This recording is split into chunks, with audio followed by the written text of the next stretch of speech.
Okay, now we're talking about qualitative analysis. These are tests to determine the presence of a certain substance in an unknown compound.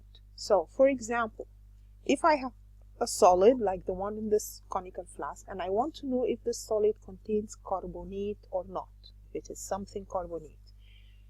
If it is a carbonate, I add acid, and if I add acid to any carbonate, you should know that this will form carbon dioxide gas. So what I see or what I observe is effervescence. The word effervescence means fizzing, or it means bubbles of gas. So if effervescence is too hard to spell, you can just write bubbles of gas, but they mean the same thing. So effervescence or fizzing or bubbles of gas. And this gas is supposed to be carbon dioxide. So when I pass it through lime water, it turns the lime water milky. That's how we test for carbon dioxide gas. So if he says test for carbonate, we say add a specific acid. It doesn't have to be dilute HCl. It can be any acid, but add a specific acid. For example, dilute HCl. Now, if this is a carbonate, I will get effervescence or bubbles of gas that turn lime water milky. Now, if he asks me what is the name of the gas, the name of the gas is carbon dioxide. But that is not part of my observation. The word observation means what do I see? I see bubbles of gas that turn lime water milky. Why? Because carbon dioxide gas is given off. Now, this test can also be used to test for acids. Remember when we were talking about acids and bases, we said an acid is something that will turn litmus paper red, okay, or universal indicator paper red or orange or yellow. But what if he says test for an acid without using indicator? So he doesn't want you to tell me litmus or universal indicator paper. We want to test for dilute HCl, for dilute acid. I can tell him add something carbonate and be specific. Let's say add sodium carbonate. If the liquid is acid, then I will see bubbles of gas that turn lime water milky. Do we understand this? Okay, now the next test is to determine the presence of halides. Halides means halogen ions, so chloride, bromide, iodide. To test for any of these, it is the same test. Add dilute nitric acid, then aqueous silver nitrate. Remember, it could be silver nitrate or lead nitrate. It gives the same results. So we first add dilute nitric acid, then add aqueous silver nitrate. Now if I have chloride, I will get a white precipitate. We said a precipitate means a solid that forms from a reaction. If it's bromide, the precipitate is cream. If it is iodide, the precipitate is yellow. Okay, so these are tests that you need to memorize.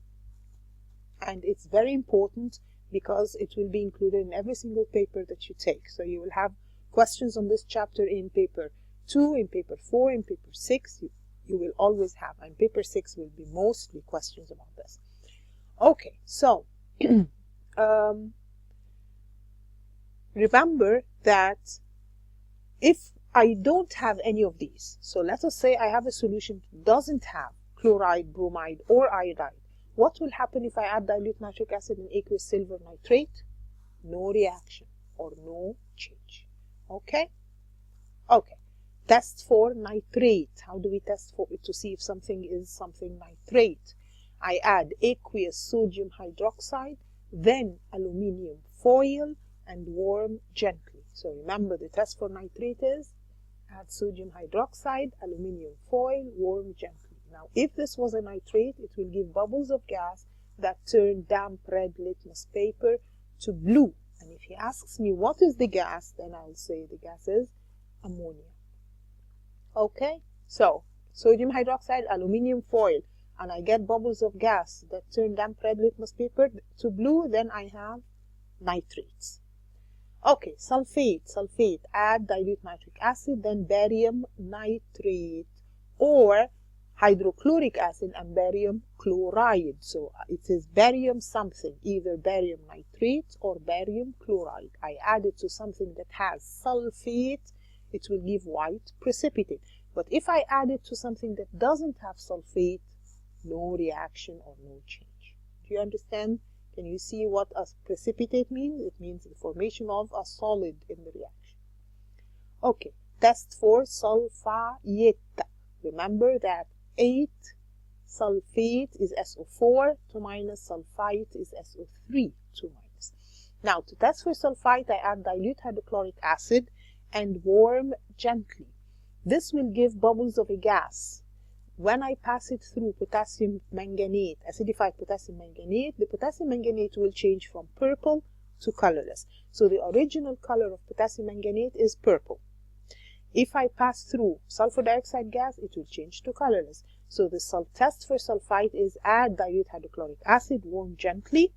I get bubbles of gas that turn acidified potassium manganate from purple to colorless. Now, which gas turns potassium manganate from purple to colorless? Sulfur dioxide gas. Okay, aluminium. Now, when we're starting here tests for metal ions. Now, for each of these, I will have two different tests. Either I add aqueous sodium hydroxide or I add aqueous ammonia, which is actually ammonium hydroxide solution. This is ammonia dissolved in water. And for each of them, I will get different results. So if I have an aluminium salt, remember that this is not test for aluminium metal, it's test for aluminium salt. So aluminium something, aluminium chloride, aluminium sulfate, whatever. Okay, I add sodium hydroxide. What happens if I add sodium hydroxide to something that has aluminium? White precipitate, soluble in excess, giving a colorless solution. What does that mean? It means that if I have in my test tube aluminium something solution, I add sodium hydroxide drop by drop. At the beginning, I will get a white precipitate. And then, if I add more and more of the sodium hydroxide, then the precipitate will dissolve and I will end up with a colorless solution. So, adding aqueous sodium hydroxide to aluminium ions, white precipitate, soluble in excess, giving a colorless solution. What if we add aqueous ammonia to something that has aluminium? Then I will end up with a white precipitate that remains. As I add more and more ammonia solution, the white precipitate remains. So we say it is white precipitate insoluble in excess. So the white precipitate does not disappear. Okay? Please make sure you memorize all of these. Ammonium, test for ammonium. And remember that we're going to have a test for ammonia gas or ammonia solution. So now we're talking about ammonia solution, which is ammonium ions. What do I add? I add sodium hydroxide and warm gently. So on warming, I will get bubbles of gas. Remember that we just said in the previous chapter that if you add base to ammonium salt, it will give ammonia gas. So I'm adding sodium hydroxide, which is a base to an ammonium salt. I warm gently. I get bubbles of ammonia gas given off that turn damp red litmus paper to blue. Remember that ammonia is base. So to make sure that the gas given off is ammonia, I put a damp red litmus paper. It turns from red to blue. Remember that litmus paper, when it is used to test for acids and bases, there must be water somewhere. So if you put the litmus paper into a solution of acid or base, no problem, it works. But if I'm going to use it to test for a gas, then the paper itself has to be damp. It has to have some water on it in order to react. Okay, so test for ammonium, add aqueous sodium hydroxide, warm gently, results or observation, bubbles of gas that turn damp red litmus paper to blue. Name the gas given off, it's ammonia. Okay, now calcium, test for calcium. If I add aqueous sodium hydroxide to something that has calcium, I get white precipitate insoluble in excess. Insoluble in excess means I'm adding the sodium hydroxide drop by drop, I get this white precipitate. Now, if I continue to add sodium hydroxide, so I have excess sodium hydroxide, the precipitate still remains. It doesn't disappear. So that means that the precipitate is insoluble in excess. Now, what if I add aqueous ammonia, ammonium hydroxide solution, to something that has calcium ions? Then I could get either no precipitate or very slight white precipitate. So you write all of that. So if we say aqueous ammonia with calcium, what is the observation? No precipitate or very slight white precipitate. All of it. Don't choose one of them. Okay? Okay, test for chromium. Chromium ions, if I add sodium hydroxide, at the beginning when you add drops of the sodium hydroxide, you will get a green precipitate. And then as you add more and more sodium hydroxide, the precipitate will dissolve and give you a green solution. So this is a green precipitate soluble in excess. What if I add aqueous ammonia to chromium ions? Then I get this gray-green precipitate, and it is insoluble in excess, means I add lots and lots of ammonia solution, I still get this gray-green precipitate. Copper ions are the only ones that give blue. So if he says it gives blue, then it's probably copper ions. Now, aqueous sodium hydroxide with copper ions will give a light blue precipitate. And as I add more and more sodium hydroxide, the precipitate remains. So it is insoluble in excess. If I add aqueous ammonia to the copper ions, I get light blue precipitate.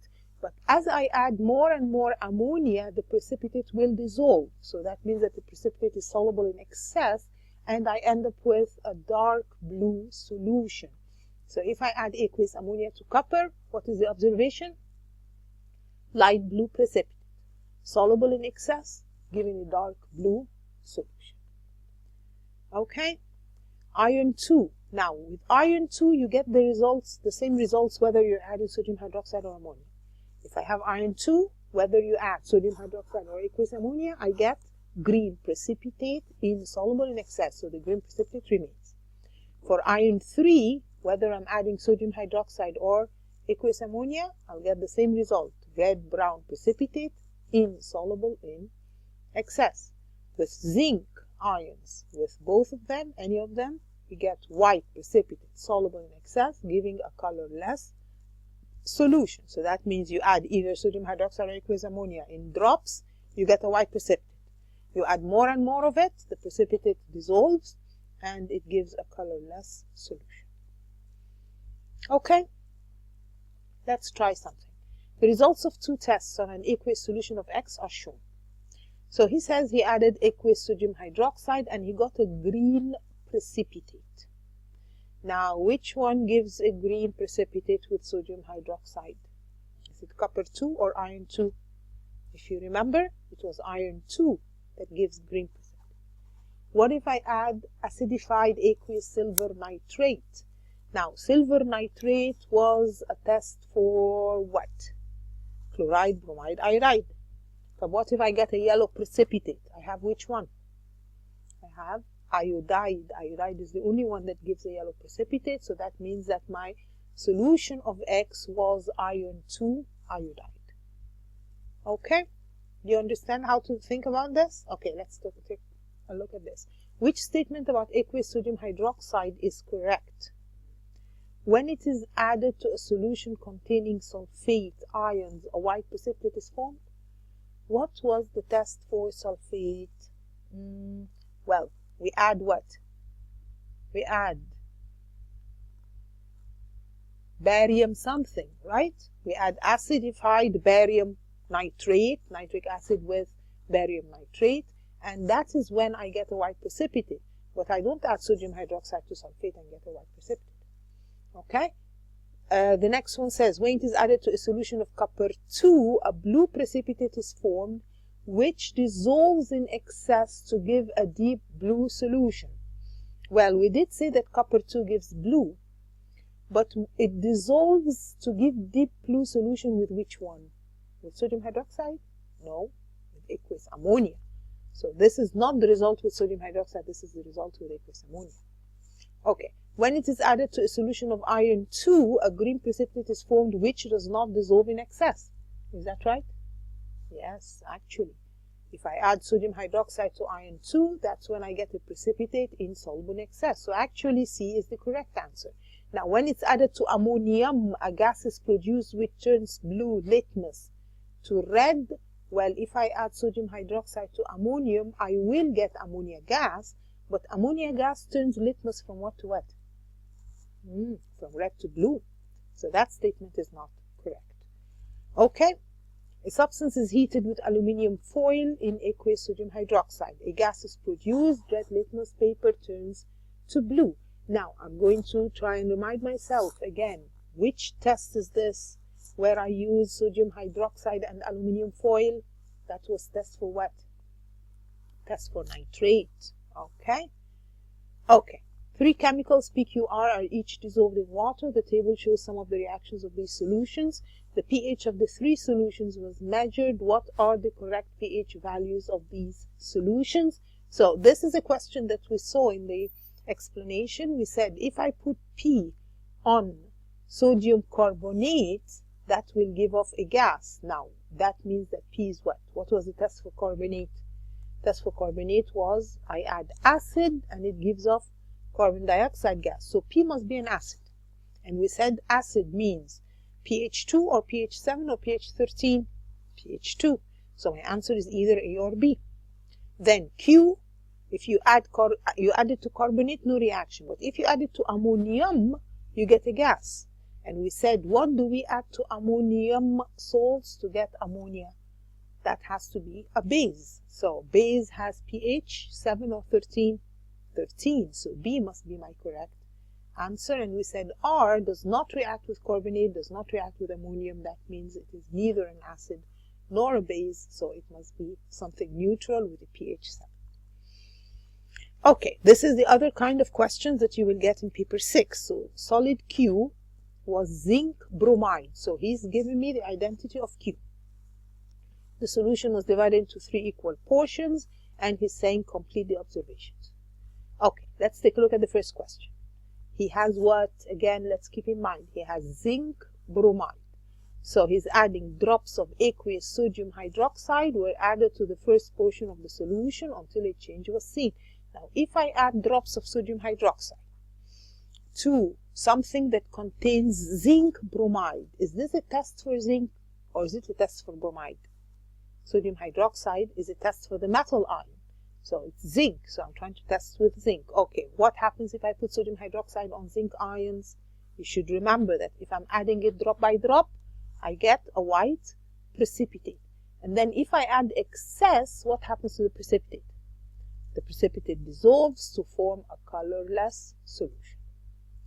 Okay, the other question, drops of aqueous ammonia. Okay, what happens if I add aqueous ammonia to zinc? Remember that we said zinc, we get the same results, whether I'm adding sodium hydroxide or ammonia. So again, I add drops of ammonia, I get white precipitate. I add excess, the precipitate dissolves, and I end up with a colorless solution. Dilute nitric acid and silver nitrate were added. The first question I asked myself. Silver nitrate was test for what? Well, it was test for chloride, bromide, iodide. Which one do I have? I have bromide. So what am I supposed to end with? Cream precipitate. Okay, so this is another one. Solution M has iron 3 chloride. And he's asking, describe the appearance of the solution. First of all, how do I know the appearance? What's the color? First of all, iron 3 is a transition metal, so it must have a color. The compound has a color. How do I know the color? We said iron 3 with sodium hydroxide gave what? When I was testing for iron 3 with sodium hydroxide, it gave reddish-brown precipitate with sodium hydroxide. But if this is aqueous, then this is a reddish-brown or a brown solution. Solution M was divided into 3 equal portions in 3 test tubes. Dilute nitric acid and silver nitrate were added. Again, remind yourself, silver nitrate was test for what? It was test for chloride, bromide, iodide. Which one do I have? Chloride. What does it give with chloride? It gives white precipitate. Now, dilute nitric acid and barium nitrate. Again, I ask myself, barium nitrate was test for what? Keep the tests in front of you and try and memorize them as we go along. Barium nitrate is test for what? It's test for sulfate.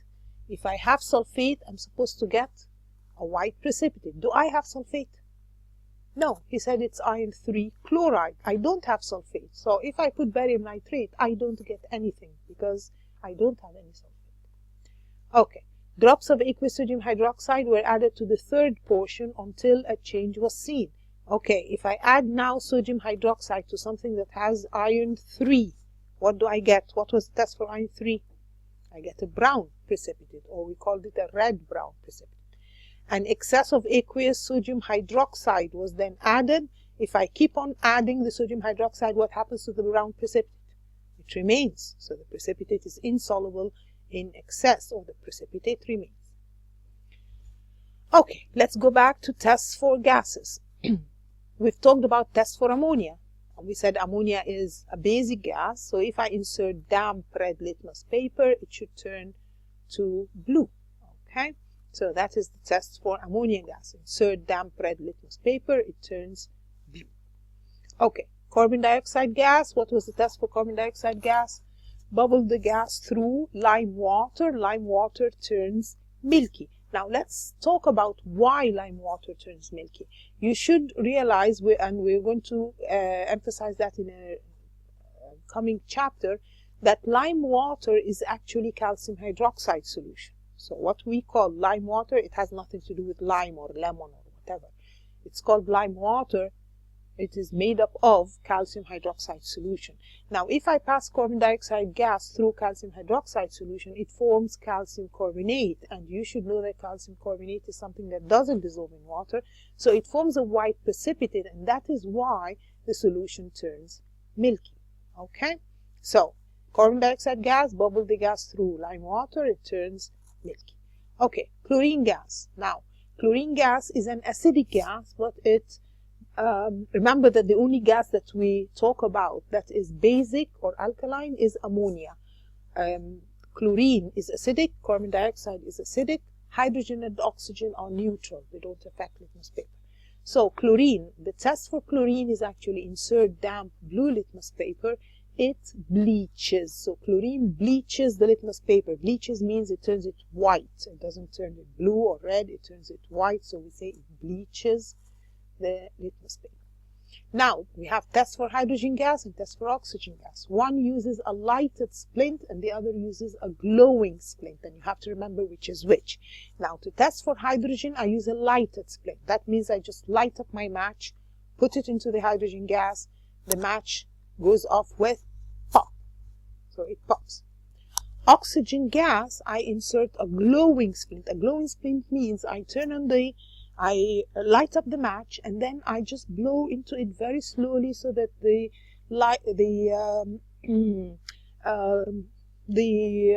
flame just starts to go off a little bit. That is called the glowing splint. And if I put it into oxygen, it suddenly relights. So insert a glowing splint, it relights. Please memorize all of these tests. Okay, so here is another question. He has solution D was dilute sulfuric acid. So we're talking about sulfuric acid. The pH of the solution would be what? We're talking about sulfuric acid. If you remember, sulfuric acid is a strong acid, so its pH should be 1 or 2 or 3. Choose one of them. Okay, a strip of magnesium ribbon was added to the solution. So you're adding magnesium ribbon to what? To sulfuric acid. Now, when you add metal to acid, we said it will give what? What would you expect it to give you? It will give magnesium sulfate plus hydrogen. And what was the test for hydrogen gas? Remember? The test for hydrogen gas was with a lighted splint. So if I put magnesium in sulfuric acid, I get a gas. Remember that whenever you get a gas, the first observation is you see bubbles of gas. Okay? And then you want to test this gas. You test it with a lighted splint, and the lighted splint pops. Okay? Dilute nitric acid and aqueous silver nitrate were added. Again, I'm going to ask myself, silver nitrate is test for what? It's test for chloride, bromide, iodide. Now, what do I have? I have sulfuric acid. Sulfuric acid has chloride, bromide, or iodide? No, it doesn't. It's H2SO4. It has sulfate. It doesn't have chloride, bromide, or iodide. So if I put silver nitrate, I see no change. Now, dilute nitric acid and aqueous barium nitrate were added. Then again, I ask myself, barium nitrate is test for what? It's test for sulfate. Do I have sulfate? Yes, sulfuric acid is the acid that has sulfate. Now, when I add barium nitrate to something that has sulfate, what should I see? White precipitate. Okay? Describe a test for oxygen. What was the test for oxygen? Remember? Memorize these things. Insert a glowing splint, it relights. That was test for oxygen. Okay, flame tests. What's a flame test? A flame test is a test in which we're testing for the presence of certain metal ions, because certain metal ions, when you put them into very strong heat, the electrons absorb energy and they give a color, and what's important to us is we see a certain color in the flame. So if I want to do a flame test, how do I do a flame test? So if he says explain how to perform a flame test, we get a platinum wire. So that handle there is attached to a platinum wire at the end. We want to clean the platinum wire by dipping it into concentrated hydrochloric acid. You remember what concentrated means? Concentrated means lots of acid, very little water. So concentrated HCl. This cleans up the platinum wire, removes any traces of anything that's previously there. Then I dip the wire into the salt that I'm trying to test to see if it has whatever ion I'm testing for. Expose the wire to the non-luminous flame of the Bunsen burner. If you remember the flame in the Bunsen burner, there is a part that has no color in it. That's the one that we call non-luminous flame of the Bunsen burner. It's not very clear in the diagram, but anyway, it is the part that has no color. And observe the emitted light, because once you put the salt into that flame, you get a specific color. Now, which colors do we get? Can you see that? If I have lithium, the flame turns red. So a red color in a flame test indicates the presence of lithium. If I had sodium something, like sodium chloride, for example, then I get a yellow color. So yellow color indicates sodium. Potassium will give a color that is very pale purple, so they call it lilac. So lilac indicates the presence of potassium, and blue-green indicates the presence of copper. We need to learn all of these colors. Okay, let's try this. A solution of compound Z gives a light blue precipitate with aqueous ammonia. Now, let's remind ourselves again.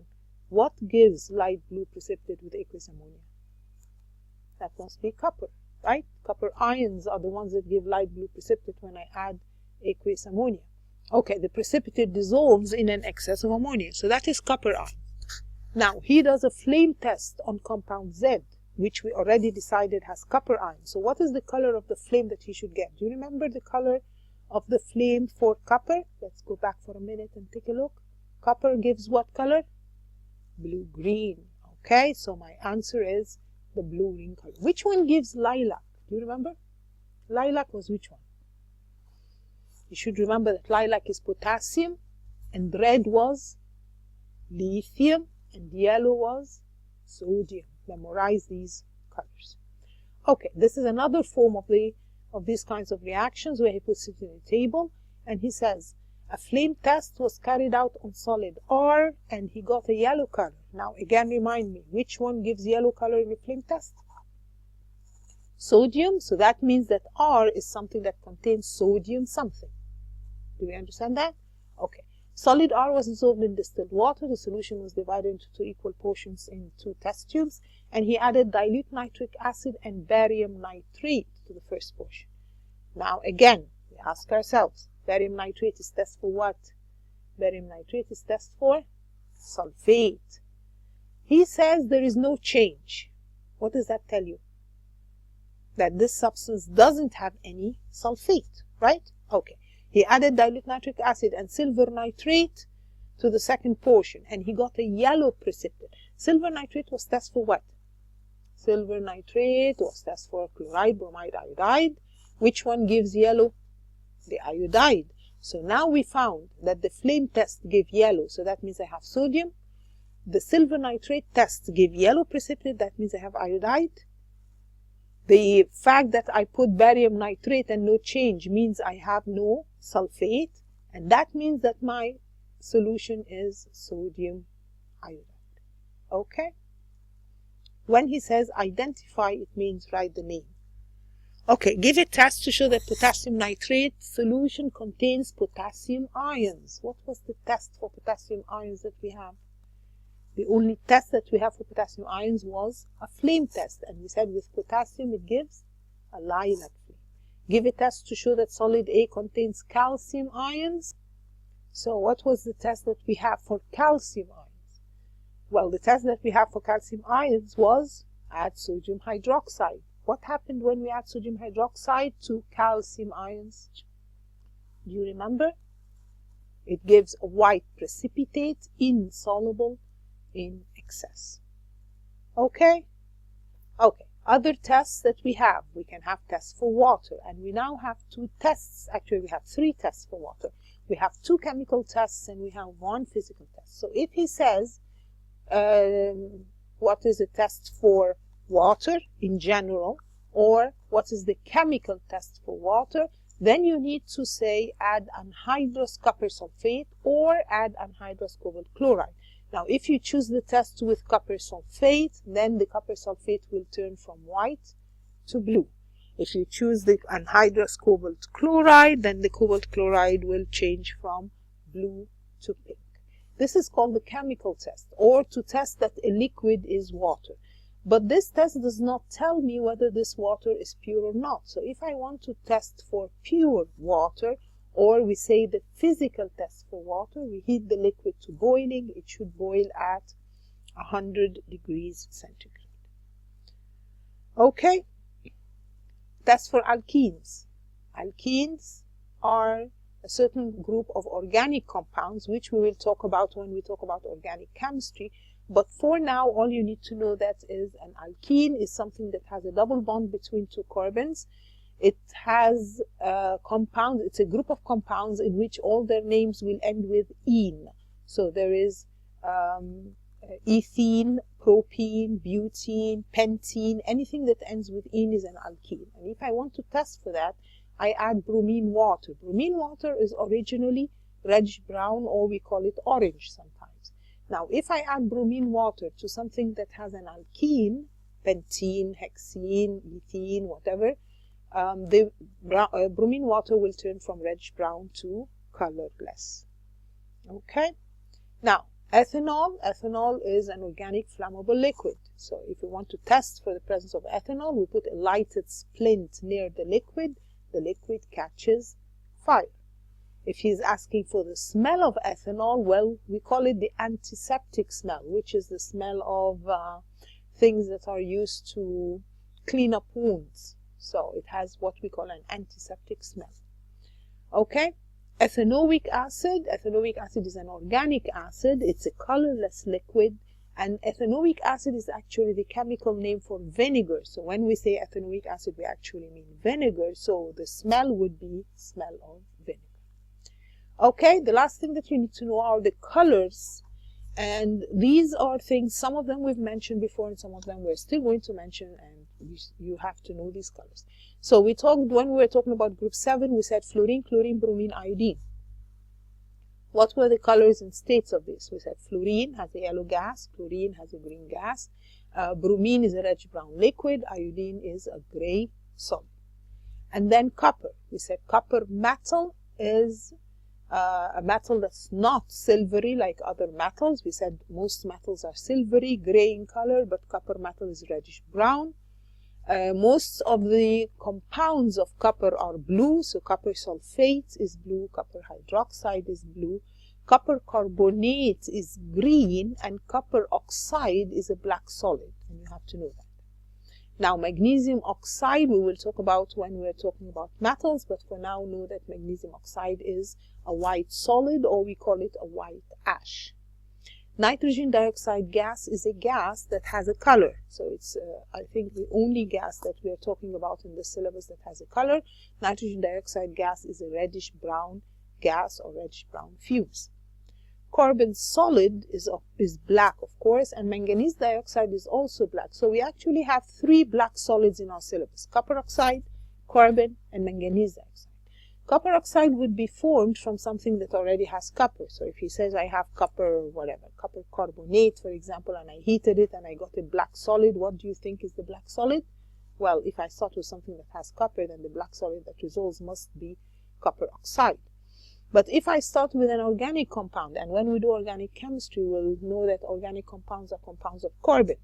So if he says I heated an organic compound and I got a black solid, what do you think is the black solid? Then it must be carbon, because organic compounds originally contain carbon.